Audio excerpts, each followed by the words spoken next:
ओम शांति। पुस्तक पठन श्रीमद् भगवत गीता रहस्य। लेखक ब्रह्मा कुमार सुधांशु शेखर मिश्र।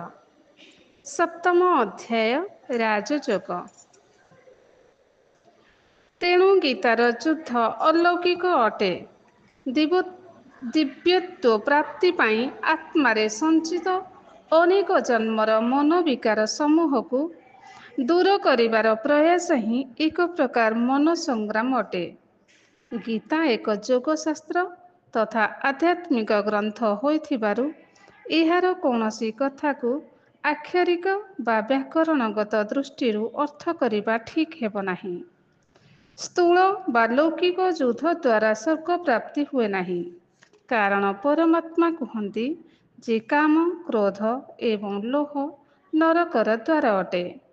तेणु गीतारे ଯେଉଁ ଯୁଦ୍ଧ ଦ୍ୱାରା ସ୍ୱର୍ଗର ପ୍ରାପ୍ତି କଥା କୁହାଯାଇଛି ତାହା ହିଂସାତ୍ମକ ଅଥବା କ୍ରୋଧମୂଳକ ହୋଇନପାରେ। ଏହି ପ୍ରସଙ୍ଗରେ ଯେଉଁଠି କ୍ଷତ୍ରିୟ ଶବ୍ଦର ପ୍ରୟୋଗ ହୋଇଛି ତାହା ମଧ୍ୟ ଜନ୍ମ ଆଧାରିତ କୌଣସି ଜାତିବାଚକ ନୁହେଁ। ଜ୍ଞାନ ଦ୍ୱାରା ମାୟା ଅଥବା ମନୋବିକାର ସହିତ ଯୁଦ୍ଧ କରୁଥିବା ପୁରୁଷାର୍ଥୀ ଯୋଗୀ ପାଇଁ ହିଁ କ୍ଷତ୍ରିୟ ଶବ୍ଦ ପ୍ରୟୋଗ କରାଯାଇପାରେ। ଗୋଟିଏ ଶ୍ଲୋକରେ ଭଗବାନ କହିଛନ୍ତି ଯେ ଯଦି ତୁ ମୋ ଠାରେ ମନ ସ୍ଥିର ରଖିବୁ ତାହେଲେ ସମସ୍ତ ସ୍ୱର୍ଗ ଜିଣିଯିବୁ ଏବଂ ମୋ କୃପା ପ୍ରାପ୍ତ ହୋଇ ତରିଯିବୁ। ଏଠାରେ ସ୍ଥୂଳ ଅର୍ଥରେ କୌଣସି ନଦୀ ପାର ହେବା କଥାକୁ ବୁଝାଉ ନାହିଁ, ଅପିତୁ ଜ୍ଞାନ ଓ ଯୋଗ ଦ୍ୱାରା ସଂସାର ରୂପୀ ବିଷୟ ସାଗରକୁ ପାର ହେବା କଥା କୁହାଯାଇଛି। ଠିକ୍ ସେହିପରି କୌଣସି ଦୁର୍ଗ ବିଶେଷକୁ ଜୟ କରିବା ଅର୍ଥ ନ କରି ବିଭିନ୍ନ ଦୁର୍ଗତି ବା କଠିନ ପରିସ୍ଥିତି ସମୂହକୁ ଆୟତ୍ତ କରିବା କଥା ବୁଝିବାକୁ ହେବ। ଏହି ଦୃଷ୍ଟିରୁ ଏଠାରେ କ୍ଷତ୍ରିୟ ଶବ୍ଦ ମଧ୍ୟ ସ୍ଥୂଳ ଅସ୍ତ୍ରଶସ୍ତ୍ର ଦ୍ୱାରା ଶତ୍ରୁ ସହିତ ଯୁଦ୍ଧରତ ବ୍ୟକ୍ତି ବାଚକ ନ ହୋଇ ଯେ କାମ କ୍ରୋଧାଦି ବିକାର ରୂପୀ ଶତ୍ରୁମାନଙ୍କ ସହିତ ବୀରତାପୂର୍ବକ ମନ ସଂଗ୍ରାମ ପାଇଁ ଉଦ୍ୟତ ତାହାରି ବୋଧକ ଅଟେ। ହିଂସାର ଭିତ୍ତିଭୂମି ଉପରେ କେବେ କୌଣସି ଧର୍ମ ରାଜ୍ୟ ସ୍ଥାପିତ ହୋଇନାହିଁ କି ହେବ ନାହିଁ। ପରମାତ୍ମା ସମଗ୍ର ବିଶ୍ୱରେ ଏକ ରାଜ୍ୟ, ଏକ ଭାଷା ଓ ଏକ ମତ ସ୍ଥାପିତ କରିବାକୁ ହିଁ ଅବତରଣ କରନ୍ତି। ସେ ହେଉଛନ୍ତି ସମସ୍ତ ମାନବ ସମାଜର ଆତ୍ମିକ ପିତା। ତାଙ୍କର କେହି ଶତ୍ରୁ ବା ମିତ୍ର ନାହିଁ। ସେ ସାଂସାରିକ ପକ୍ଷ ବିପକ୍ଷ ଊର୍ଦ୍ଧ୍ୱରେ। ତେଣୁ ସେ ନିଜେ କୌଣସି ଦୁଷ୍ଟ ବା ଅତ୍ୟାଚାରୀର ବିନାଶ ପାଇଁ କୌଣସି ରୂପ ଗ୍ରହଣ କରି ପୃଥିବୀରେ ଜନ୍ମ ହୁଅନ୍ତି ନାହିଁ ବା ତାର ସ୍ୱଜନ ପରିଜନ ସମସ୍ତଙ୍କର ସମୂଳେ ବିନାଶ ପାଇଁ ଶତ୍ରୁ ପକ୍ଷର ନେତୃତ୍ୱ ନିଅନ୍ତି ନାହିଁ।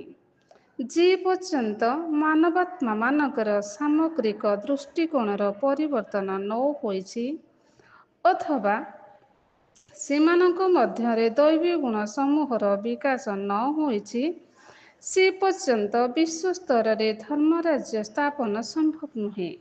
ତେଣୁ ଗୀତାରେ ପରମାତ୍ମା ଯୋଗଯୁକ୍ତ ବା ସ୍ଥିତପ୍ରଜ୍ଞ ହେବା ପାଇଁ ଆହ୍ୱାନ ଦେଇଛନ୍ତି। କିଭଳି ଅବସ୍ଥା ବା ଲକ୍ଷଣଯୁକ୍ତ ମାନବାତ୍ମାକୁ ସ୍ଥିତପ୍ରଜ୍ଞ ତଥା ଈଶ୍ୱରଙ୍କ ପ୍ରିୟ ବୋଲି କୁହାଯାଏ ତାହା ଅତି ସୁନ୍ଦର ଭାବରେ ଗୀତା ବର୍ଣ୍ଣନା କରିଛି। ଯିଏ ସମ୍ପୂର୍ଣ୍ଣ ଇନ୍ଦ୍ରିୟ ସମୂହକୁ ବଶୀଭୂତ କରି ସମାହିତ ଚିତ୍ତ ହୋଇ ଈଶ୍ୱର ପରାୟଣ ହୁଏ ଏବଂ ଯାହାର ଇନ୍ଦ୍ରିୟ ସମୂହ ବଶୀଭୂତ ହୋଇଛି ତାର ହିଁ ବୁଦ୍ଧି ସ୍ଥିର ହୁଏ। ତାନି ସର୍ବାଣି ସଂଯମ୍ୟ ଯୁକ୍ତ ଆସୀତ ମତ୍ପରଃ ବଶେ ହି ଯସ୍ୟେନ୍ଦ୍ରିୟାଣि ତସ୍ୟ ପ୍ରଜ୍ଞା ପ୍ରତିଷ୍ଠିତା। ଯାହାର ଇନ୍ଦ୍ରିୟ ସମୂହ ସମସ୍ତ ପ୍ରକାର ଇନ୍ଦ୍ରିୟଜନ୍ୟ ବିଷୟ ସମୂହକୁ ବଶୀଭୂତ କରିଛି ତାର ବୁଦ୍ଧି ସ୍ଥିର ଅଟେ। ତସ୍ମାତ୍ ଯସ୍ୟ ମହାବାହୋ ନିଗୃହୀତାନି ସର୍ବଶଃ ଇନ୍ଦ୍ରିୟାଣୀନ୍ଦ୍ରିୟାର୍ଥେଭ୍ୟଃ ତସ୍ୟ ପ୍ରଜ୍ଞା ପ୍ରତିଷ୍ଠିତା। ପରମାତ୍ମାଙ୍କ ଠାରେ ନିତ୍ୟ ଏକ ଭାବରେ ସ୍ଥିତ ହୋଇ ଅନ୍ୟାନ୍ୟ ପ୍ରେମ ଭକ୍ତି କରୁଥିବା ଜ୍ଞାନୀ ବ୍ୟକ୍ତି ହିଁ ସର୍ବୋତ୍ତମ।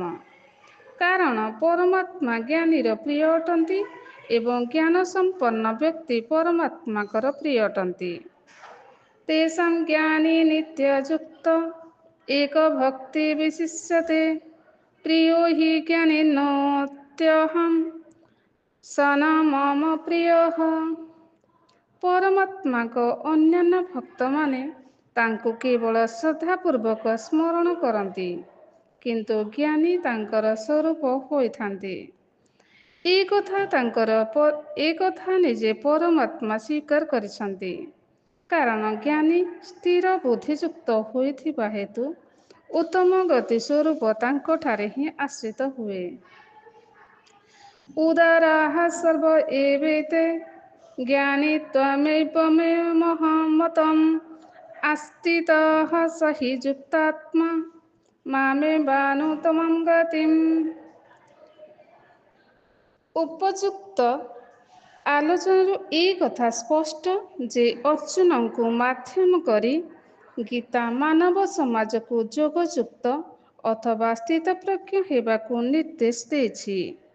ଅର୍ଜୁନ ସତ୍ୟ ସନାତନ ଧର୍ମରାଜ୍ୟ ପ୍ରତିଷ୍ଠାରେ ପରମାତ୍ମାଙ୍କ ସହାୟକ ବା ମାଧ୍ୟମ ହୋଇଥିବାରୁ ତାଙ୍କର ଅତ୍ୟନ୍ତ ପ୍ରିୟ ଭାଜନ ଥିଲେ। କ୍ରମଶଃ ଓମ୍ ଶାନ୍ତି।